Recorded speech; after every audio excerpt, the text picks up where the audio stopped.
Hampton Roads has been watching the budget debate very closely, largely for the impact that will have on defense spending and the looming threat of sequestration.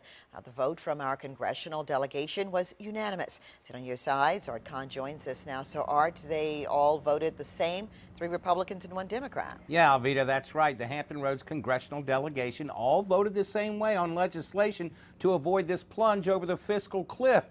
But it would be a bit of a stretch to call our delegation's vote a bipartisan decision. The House of Representatives passed the American Taxpayer Relief Act, or H.R. 8, by a vote of 257 to 157. But the bill received little support from the Hampton Roads congressional delegation.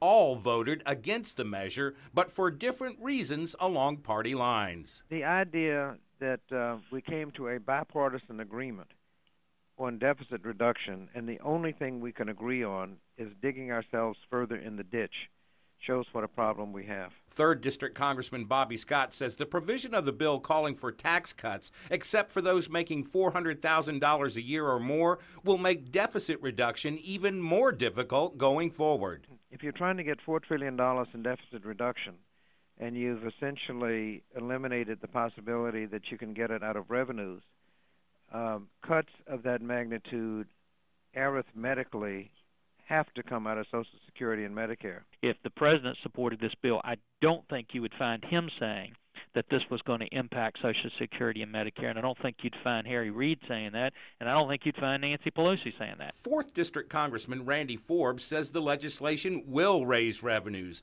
but doesn't adequately address spending. This bill will cause taxes to go up on 7% of Americans.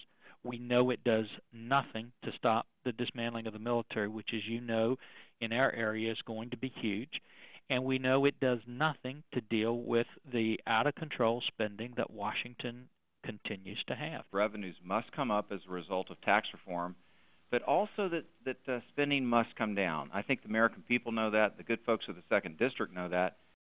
Republican Congressman Scott Ridgel there acknowledging the need to raise revenues, but as you heard, through tax reform. Now, Congressman Rob Whitman from the 1st District also wanted to see language for spending cuts in the bill. Spending cuts are in the future for the defense budget. Coming up in our next half hour, how the passage of this bill may have worsened the effects of sequestration postponed by this legislation, but still looming. Art Kahn, 10 on your side.